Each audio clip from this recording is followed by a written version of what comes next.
तो प्रश्न कुंडली में एक बार फिर से हम लेकर हाजिर हैं आपके तमाम उन सवालों के जवाब, उन तमाम समस्याओं के निवारण जो आपको काफी लंबे समय से तंग कर रहे थे, परेशान कर रहे थे। चाहे वो कोई भी समस्या थी, चाहे वो मकान को लेकर आपकी समस्या थी, दाम्पत्य जीवन से जुड़ा कोई सवाल था, या फिर पारिवारिक कलह को लेकर आप लंबे समय से जूझ रहे हैं, नौकरी नहीं लग रही है, नौकरी तो है लेकिन तरक्की नहीं हो रही है, संतान को लेकर आप काफी ज्यादा उदासीन हैं, तो आपके इन तमाम सवालों के जवाब आज हम अभी देंगे, इसी वक्त लेंगे। और इसके अलावा पंडित जी आपको कुछ ज्योतिष उपाय भी बताएंगे जो करने में बेहद आसान होते हैं लेकिन बेहद ज्यादा सार्थक सिद्ध होते हैं, तो उन उपायों को भी आप जरूर कीजिएगा। आपको तमाम सवालों के जवाब के जानने के लिए आपको हमें कॉल करना है। टेलीफोन नंबर्स लगातार टीवी स्क्रीन पर फ्लैश हो रहे हैं, आपको करना कुछ नहीं है, फोन उठाना है, इन नंबर्स को कॉल करना है और इन नंबर्स पे कॉल जब आप करेंगे आपकी डायरेक्ट पंडित जी से बात होगी और पंडित जी आपके सवालों के जवाब बताएंगे। और अगर आप अपनी जन्मतिथि, जन्म समय, जन्म स्थान नहीं जानते हैं तो आपको घबराने की कोई जरूरत नहीं है, क्योंकि ये कार्यक्रम है प्रश्न कुंडली। तो सिर्फ और सिर्फ प्रश्न पूछकर, अपनी उम्र बताकर या फिर आप अपना नाम और किस जगह से आप बात कर रहे हैं उसको बताकर भी आप अपना सवाल कर सकते हैं। हाँ, लेकिन अगर आप व्हाट्सएप के जरिए मैसेज भेज रहे हैं तो आपको डिटेल्स लिखनी होंगी, जन्मतिथि, जन्म समय, जन्म स्थान और सवाल लिख के भेज दीजिए। तो चलिए बिना देर की शुरुआत करते हैं और शुरुआत करते हैं आज के पंचांग से। आज 9 मार्च 2025 है, दिन है रविवार, फागुन महीने के शुक्ल पक्ष की 10वीं तिथि है, प्रातःकाल 7:45 तक। उसके बाद एकादशी तिथि की शुरुआत हो जाएगी। नक्षत्र की बात करें तो पुनर्वसु नक्षत्र है, 11:56 रात्रिकाल तक। योग आज सौभाग्य रहने वाला है, दोपहर के 2:59 तक। करण गर है 7:45 प्रातःकाल की बेला तक। शुभ मुहूर्त की बात करें तो आज का जो पहला शुभ मुहूर्त है अभिजीत मुहूर्त, वह दोपहर के 12:08 से लेकर के 12:55 तक रहने वाला है। यह अभिजीत मुहूर्त का समय है, इसमें कोई भी शुभ काम आज आप कर सकते हैं। व्यापारियों के लिए, कारोबारियों के लिए जो चौघड़िया लाभ की आज रहने वाली है वह प्रातःकाल की ही बेला 9:35 से लेकर 11:03 तक, मतलब यह लगभग 1.5 घंटे का समय बहुत शुभ है व्यापारियों के लिए, कारोबारियों के लिए। आज का जो राहु काल है, जो निषेध काल की बेला है, वह सायंकाल की है, मध्याह्न के बाद की है, अपराह्न काल की बेला है। 4:57 सायंकाल से लेकर के 6:26 सायंकाल तक यह राहु काल का समय रहने वाला है। राहु काल हमारे यहाँ शास्त्र में निषेध माना जाता है नया काम, नई चीज़ शुरुआत करने के लिए। आज चूंकि रविवार है इसलिए पश्चिम दिशा का दिशाशूल है, पश्चिम दिशा की यात्रा करने से बचना चाहिए। ऐसे में अगर आपको बहुत अनिवार्य है पश्चिम दिशा की यात्रा करना तो आप एक पान का बीड़ा खा करके पश्चिम दिशा की यात्रा कर सकते हैं। आज चंद्रमा मिथुन राशि में है, मिथुन राशि में रहने वाला है सायंकाल 5:45 तक। उसके बाद चंद्रमा कर्क राशि में प्रवेश करेगा। सूर्य राशि कुंभ रहने वाली है, जैसा कि 1 महीने कुंभ राशि में सूर्य रहेगा तो अभी कुछ दिनों तक और सूर्य जो है कुंभ राशि में गोचर करेगा। तो आज का पंचांग आपने जान लिया, अब जान लेते हैं कि आज का वो शुभ उपाय कौन सा है जिसको करने मात्र से आपके जीवन में खुशियां आ सकती हैं। आज चूंकि रविवार है तो आज का उपाय श्री सूर्य नारायण भगवान से जुड़ा हुआ है। कुछ विशेष नहीं करना है, सिंपल स्नान करने के बाद 11 बजे के पहले पहले, ये जरूर ध्यान रखें कि 11, मैं ये दिल्ली के समयानुसार बता रहा हूँ, 11 बजे के पहले पहले आप सूर्य को अर्घ्य जरूर दें और सूर्य को अर्घ्य देते समय उसमें लाल फूल का प्रयोग जरूर करें। सूर्य को अर्घ्य दें लाल फूल डाल करके। यह उपाय संडे के दिन जरूर करना चाहिए क्योंकि सूर्यवार का दिन है यह रविवार, और भगवान सूर्य को प्रसन्न करने के लिए सूर्यार्घ्य सबसे अच्छा और सबसे सरल उपाय है। शुभ उपाय के बाद बात आती है शुभ मंत्र की, जिसको करने मात्र से आपका आज का दिन और आने वाला समय बेहतर जाएगा। आज का शुभ मंत्र है राम रक्षा स्तोत्र का मंत्र है, भगवान श्री राम का मंत्र है, उनको प्रसन्न करने वाला मंत्र है। ओम श्री रामाय रामभद्राय रामचंद्राय वेदसे रघुनाथाय नाथाय सीताया पतये नमः।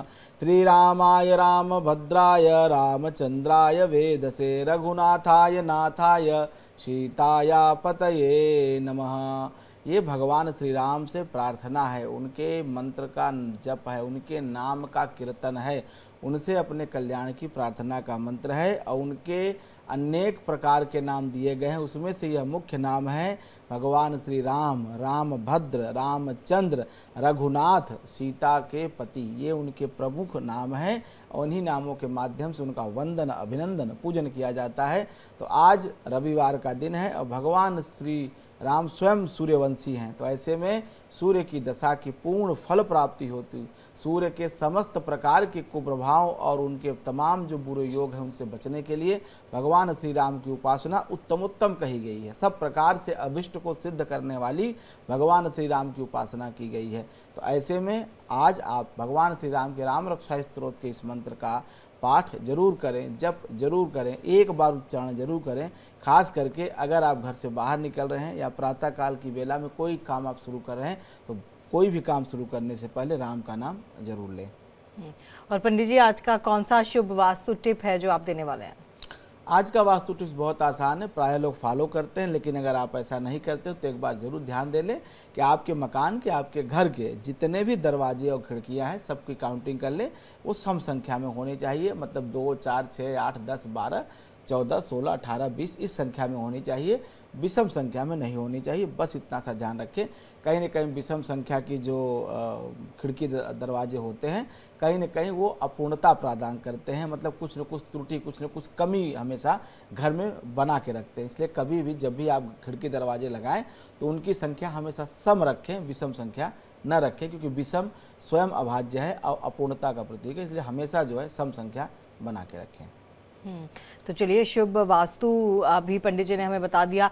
पंडित जी, कई सारे सवाल वास्तु से जुड़े हुए भी जहन में होते हैं, शांति से जुड़े भी होते हैं, क्योंकि ये कहते हैं कि अगर मकान का वास्तु सही है तो घर में शांति भी बनी रहती है।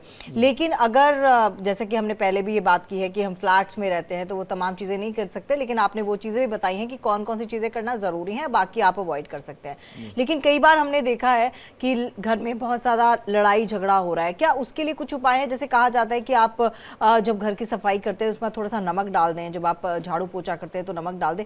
ऐसे कुछ टिप्स हैं घर की शांति बनाए रखने के लिए?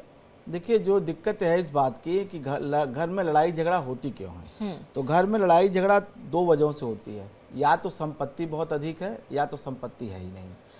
गोस्वामी तुलसीदास जी रामचरितमानस के सुंदर कांड में लिखते हैं कि जहाँ सुमत तह संपत्ति नाना और जहाँ कुमति तह विपत्ति निदाना।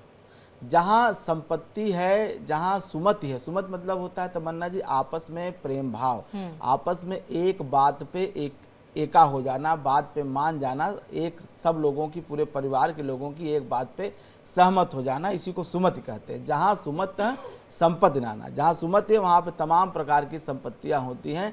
और जहाँ कुमति मतलब आपस में जहाँ टकराव है, आपस में जहाँ मतभेद है, मनभेद है, लड़ाइयाँ हैं, वहाँ पे विपत्ति बहुत होती है। जहाँ कुमत विपत्ति निदाना, मतलब ऐसी विपत्ति इसका कोई निदान जो है कहा नहीं जा सकता है।